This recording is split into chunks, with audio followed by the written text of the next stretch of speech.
You're watching UNICEF Television.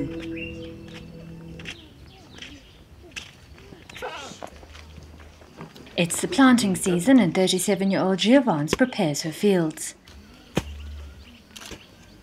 Then she gets all her children ready because today is an important day. She's taking 3 of her youngest of 5 children to the clinic to get them vaccinated against measles and rubella as part of a nationwide campaign targeting children under the age of 14.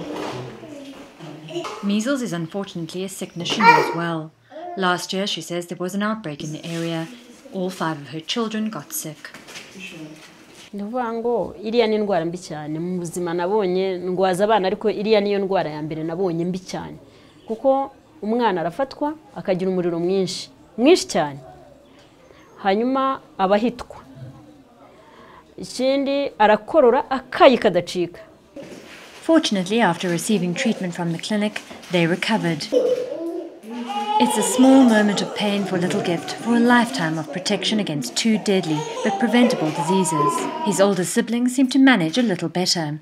Over the last decade, Rwanda has managed to significantly reduce the number of measles cases, and last year, no deaths were reported. But while measles cases were on the decrease, over the last 3 years, the number of rubella cases has become more visible and increased. Rubella, sometimes known as German measles, has similar symptoms to measles and can be lethal to an unborn child if a pregnant woman contracts it. It's extremely significant for child survival that the measles-rubella combined vaccine is able to be introduced into Rwanda today. It will literally save lives.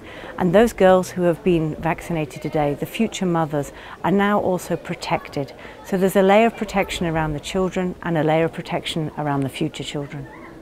Rwanda is the first sub-Saharan African country to introduce the dual vaccine as part of its already stellar record of improving child survival. Having reduced its child mortality rate by 2/3, it's on track to meet and surpass the MDG-4 by 2015. This success is the result of building an effective primary healthcare system at all levels. In villages, community health workers like Belina Desange have played a vital role in educating communities about the importance of the dual vaccine and making sure children are immunized either at clinics or at schools.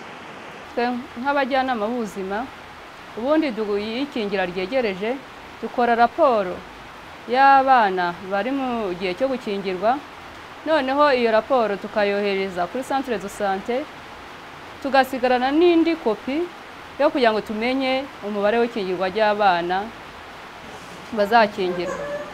Noneho ikingira ryagera tukajya kuri kampanye aho iri tukamenya abana bakingiwe n'abatarakingirwa, tukagenda nk'ikigoroba tukajya mu ngo tukareba babana batakingiwe tubabaza udufishi.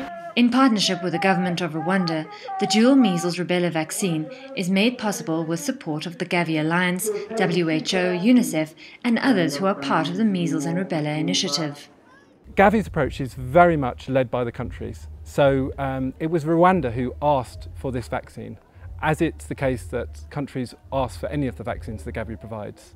We work closely with them, hand in glove with WHO and UNICEF, who work in the countries themselves to talk to the ministries of health about what's the most advisable. But Gavi then provides the funding for it once the country has applied for support from Gavi. The aim is that by 2014 it will become part of the government's routine immunization program. After we have that wide catch-up measles campaign, which in Rwanda we are targeting around 5 million children, after this campaign we are going to put rubella and measles combined vaccine into a routine immunization program so that every child who have got 9 months will receive from now rubella and measles combined vaccine. This means that more children like Ukwishaka, Hope and Gift will have the opportunity to lead healthy lives. This is Suzanne Bierkes reporting for UNICEF Television. For more information, go to unicef.org. Unite for Children. You've been watching UNICEF Television.